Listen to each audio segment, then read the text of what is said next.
PMC ప్రేక్షకులకు నమస్కారం. నేను మీ డాక్టర్ శ్రీనాథ్. ఈరోజు మనం మాట్లాడుకునేటువంటి టాపిక్ గ్రే హెయిర్ అంటే తెల్ల జుట్టు. వయసుతో సంబంధం లేకుండా చిన్న వయసు పిల్లల్లోనే జుట్టు తల నెరిసిపోవడం అనేటువంటి లక్షణాన్ని గ్రే హెయిర్ అంటాం. ఇక వాడుక భాషలో దీన్నే మనం వైట్ హెయిర్ అని అంటుంటాం. యాక్చువల్గా వాడాల్సిన పదము గ్రే హెయిర్ అనాలి. సో ఇది ఎందుకు వస్తుంది అంటే ప్రధానంగా చెప్పుకోవాల్సింది పోషకాహార లోపం. సరైన పోషణ ఉండేటువంటి ఆహారాన్ని తీసుకోకపోవడం వల్ల ఇది ప్రధానంగా వస్తుంది. అంటే వేళకు భోజనం చేయకపోవడము, న్యూట్రిషనల్ డెఫిషియన్సీ అని వచ్చండి. అంటే కాల్షియం కానీ, విటమిన్ డి కానీ బాగా శరీరానికి తక్కువగా అందితే తెల్ల జుట్టు అనేది వస్తుంది. నా దగ్గర చిన్న చిన్న పిల్లలు ఒక 7వ తరగతి 8వ తరగతి పిల్లలు వస్తున్నారు. అమ్మాయిలు అబ్బాయిలు అదే ఏజ్ గ్రూప్ వాళ్ళు వస్తున్నారు. ఆ ఏజ్లోనే తెల్ల జుట్టుతో వస్తున్నారు. 7వ తరగతి 8వ తరగతి అంటే కనీసం నిండా 15 ఏళ్ళు లేని కూడా పిల్లలు ఈ తెల్ల జుట్టు సమస్యతో బాధపడుతున్నారు. సో ఈ పోషకాహార లోపమే కాకుండా తీసుకునేటువంటి జంక్ ఫుడ్ మూలంగా కూడా ఈ గ్రే హెయిర్ అనేది వస్తుంది. అంటే శారీరక శ్రమ లేకపోవడం, ఫిజికల్ యాక్టివిటీ చాలా స్కూళ్ళల్లో ఉండవు. ముఖ్యంగా సిటీస్లో ఫిజికల్ యాక్టివిటీ అనేది పిల్లల్లో సరిగ్గా ఉండదు. ఎంతసేపు ఇంట్లో ఉండడము, అపార్ట్మెంట్లో ఉండడము, ఈ విధంగా ఉన్నప్పుడు ఆడుకోవడానికి శారీరక శ్రమ కూడా పెద్దగా చెమట రాదు. దానివల్ల కూడా రక్త ప్రసరణ లోపాలు ఉన్నప్పుడు కూడా జుట్టు కుదుళ్లకు రక్త ప్రసరణ సరిగ్గా అందక కూడా ఈ మెలనిన్ అంటే జుట్టుకు రంగును ఉత్పత్తి చేసేటువంటి పదార్థం తగ్గిపోతుంది. తద్వారా తెల్ల జుట్టు అనేది వస్తూ ఉంటుంది. ఇది కాకుండా నిద్రలేమి, ప్యాక్డ్ ఫుడ్, టిన్స్లో ప్యాక్డ్ ఫుడ్ను, అలాగే కూల్ డ్రింక్స్ కానీ జంక్ ఫుడ్ అధికంగా తీసుకోవడము, ఇవి ముఖ్యమైన కారణాలుగా చెప్పుకోవచ్చు. కొంతమేర ఇది జెనెటిక్ కారణంగా కూడా రావచ్చు. అంటే వంశపారంపర్యంగా ఇప్పుడు ఒక అబ్బాయికి, ఓ 10 ఏళ్ల అబ్బాయికి తెల్ల జుట్టు వస్తుంది అనుకుందాం. వాళ్ళ నాన్నగారికి కూడా అలాగే చిన్న వయసులో తెల్ల జుట్టు వచ్చుంటే ఈ విధంగా ఈ పిల్లవాడికి కూడా చిన్న ఏజ్లోనే తెల్ల జుట్టు వచ్చే అవకాశం ఉంటుంది. అలా ఇవి ఇతర కారణాలతో కూడా కూడి ఉంటుంది. ఎక్కువ కాలంగా రక్తహీనతతో బాధపడేటువంటి వ్యక్తులకు కూడా ఈ సమస్య వస్తుంది. సాధారణంగా పిల్లల్లో హిమోగ్లోబిన్ స్థాయి అనేది 10 g/% ఉండాలి. అంతకంటే తక్కువగా ఉంది, ఏ 6 g/%, 8 g/% ఎక్కువ కాలంగా ఉంది అంటే ఈ ప్రాబ్లం వచ్చే అవకాశం ఉంది. అండ్ పిల్లల్లో బీట్రూట్ కానీ, క్యారెట్ కానీ మదర్ పెడితే తినేందుకు పెద్దగా ఇష్టపడరు. టేస్ట్ నచ్చకను ఇతర కారణాలతో వాటిని తీసుకోరు.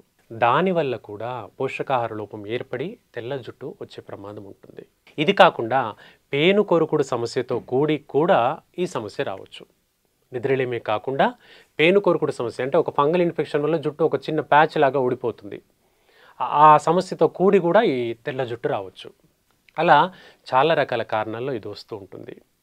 ఇప్పుడు దీనికి నివారణ మార్గాలు ఏంటి, కొన్ని హోమ్ రెమెడీస్ ఏంటో చెప్పుకుందాం. మనందరికీ అవైలబిలిటీ ఉండేటువంటిది ఉసిరికాయ.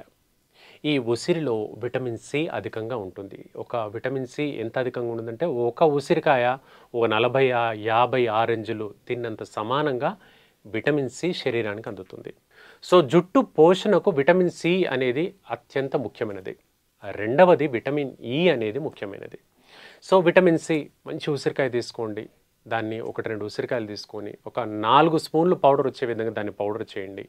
గింజను తీసేసి ఇది ఎండబెట్టినటువంటి ఉసిరి పౌడర్ని తీసుకోండి. ఒక 4 స్పూన్లు పౌడర్ తీసుకోండి. దీనికి ఒక 50 ml కొబ్బరి నూనె, సాధారణ కొబ్బరి నూనె, మామూలు మన కిరాణా షాప్లో దొరికే కొబ్బరి నూనె కాకుండా గానుగలో పట్టించినటువంటి కొబ్బరి నూనె అంటే ఆర్గానిక్ కొబ్బరి నూనె అంటుంటాము. ఈ కొబ్బరి నూనె తీసుకోండి, మిక్స్ చేయండి. ఈ మిక్స్ చేసినటువంటి మిశ్రమాన్ని కొంచెం సన్నటి చిన్నటి సెగ పైన వేడి చేయండి. అలా వేడి చేస్తున్న క్రమంలో అది అంతా అతుక్కుపోతుంటుంది. దాన్ని కొంచెం కలియబెట్టండి, తిప్పుతూ ఉండండి. తిప్పుతూ ఉంటే కొంచెం బ్రౌన్ కలర్గా అది మారిపోతుంది, ఒక పేస్ట్ లాగా మారుతుంది. కొంచెం డ్రై అవ్వడానికి సంకేతంగా మారుతున్నప్పుడు దాన్ని తీసుకొని ఒక గ్లాసు లేదా ఒక గాజు కంటైనర్లో స్టోర్ చేసుకోండి. ఇలా స్టోర్ చేసుకున్నటువంటి దీన్ని కొంచెం చల్లబడిన తర్వాత వారానికి ఒక 2-3 సార్లు తలకు పట్టించండి. మామూలు కొబ్బరి నూనెలాగే అప్లై చేయండి. ముఖ్యంగా కుదుళ్ళకు అప్లై చేయండి. కుదుళ్ళకు అప్లై చేసి రబ్ చేయండి, కొద్దిగా మసాజ్ చేయండి. దానివల్ల రక్త ప్రసరణ మెరుగవుతుంది. కుదుళ్ళకు విటమిన్ సి బాగా అందుతుంది. అక్కడ ఏమైనా డాండ్రఫ్ కానీ ఏదైనా బ్యాక్టీరియల్ ఇన్ఫెక్షన్ ఉన్నా కూడా తొందరగా చచ్చిపోతుంది. తద్వారా జుట్టు గ్రోత్ అనేది హెల్ప్ అవుతుంది. ఇలా అప్లై చేసి ఒక అరగంట 1 అవర్ ఉండి ఆ తర్వాత తలస్నానం చేయండి. మళ్ళీ తలస్నానం అన్నాం కదా అని మళ్ళీ షాంపూ అప్లై చేయకండి.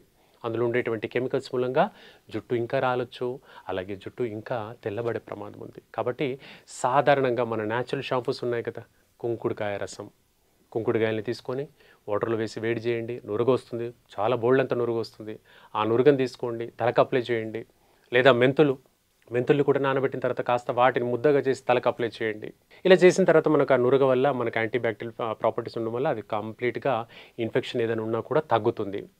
చిన్నగా అలా చేస్తూ ఉంటే ఓ నెల, నెలన్నర కల్లా జుట్టు నిదానంగా బ్రౌనిష్‌గా మారుతుంది. మరి దీనివల్ల లాభం ఏంటండి అంటే గ్రే హెయిర్ అనేది ప్రొడక్షన్ తగ్గుతుంది. గ్రే హెయిర్ పదే పదే తెల్ల జుట్టు రావడం తగ్గుతుంది.